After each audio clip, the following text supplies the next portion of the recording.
Assalamualaikum warahmatullahi wabarakatuh. Halo teman-teman semua, bertemu lagi bersama saya Nursela. Nah, pada video kali ini kita akan membahas mengenai sifat dan kegunaan batuan.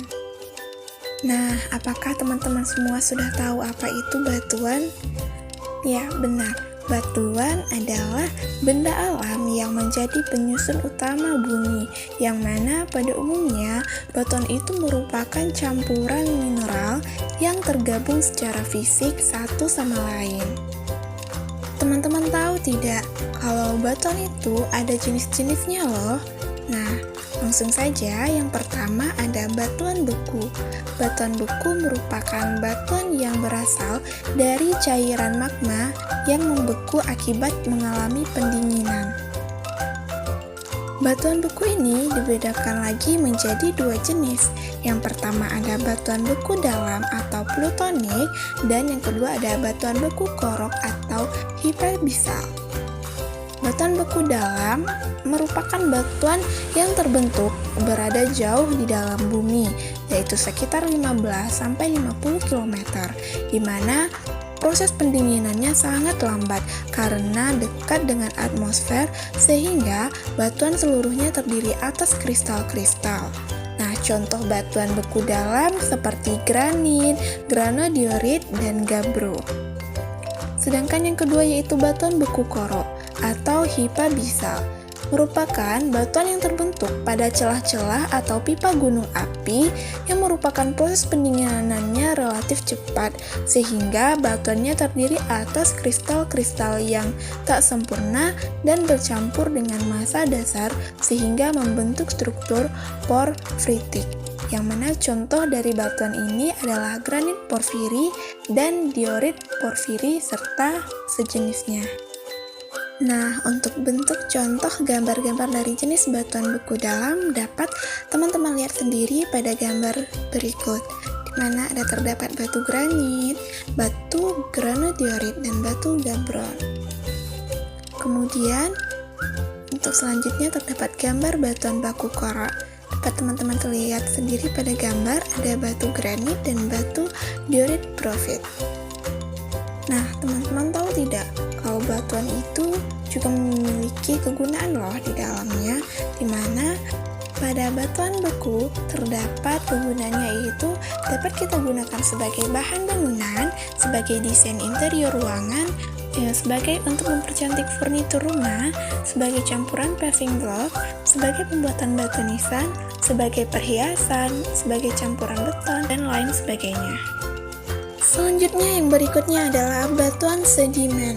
Batuan sedimen merupakan batuan yang terjadi karena pengendapan materi hasil erosi.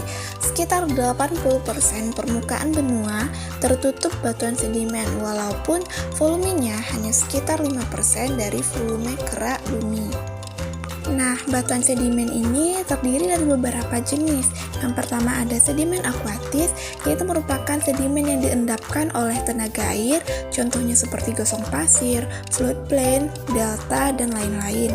Yang kedua ada sedimen alkoholis atau airis, merupakan sedimen yang diendapkan oleh tenaga angin, contohnya seperti tanah los, sand dunes, dan lain sebagainya. Kemudian yang ketiga ada sedimen glasial, yaitu sedimen yang diendapkan oleh gletser, contohnya seperti morena dan rimlin. Nah, untuk contoh gambar jenis-jenis batuan sedimen sendiri dapat teman-teman lihat pada gambar berikut, di mana salah satu contohnya terdapat batu lempung, batu pasir, batu gamping, dan masih banyak lagi jenis lainnya. Nah, adapun kegunaan dari batuan sedimen ini, yaitu diantaranya adalah sebagai bahan dasar bangunan, yaitu yang digunakan seperti gypsum, kemudian untuk bahan bakar seperti batu bara, kemudian pengeras jalan, untuk fondasi rumah, dan lain sebagainya. Nah, selanjutnya kita ada batuan metamorf. Nah, batuan metamorf merupakan batuan yang telah mengalami perubahan dari bentuk asalnya, dari bentuk yang sudah ada, baik batuan beku, sedimen, ataupun dari batuan metamorf yang lain. Adapun jenis dari batuan metamorf ini, yang pertama ada metamorfik geothermal, yaitu metamorfosa yang terjadi karena pengaruh panas bumi sendiri menurut ke dalamnya. tanpa tambahan panas dari magma ataupun pengaruh diastropisme. Yang kedua yaitu ada metamorfik dinamo, yaitu satu perubahan mineral ke mineral lainnya, yang mana batuan yang disebabkan karena tekanan tinggi yang dihasilkan oleh gerak diastropisme. Metamorfosa ini banyak dijumpai di daerah patahan dan lipatan, contohnya seperti batu kapur dan lain sebagainya. Kemudian yang ketiga ada metamorfisme kontak, yaitu terjadi karena pengaruh intrusi magma yang panas. Makin jauh intrusi tersebut, makin berkurang derajat metamorfosa karena temperatur semakin rendah.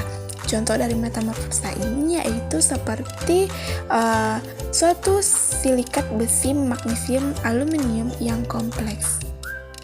Kemudian selanjutnya yaitu ada metasomatisme, yang itu terjadi karena rekristalisasi membentuk mineral atau sifatnya sudah lain dengan batuan induknya.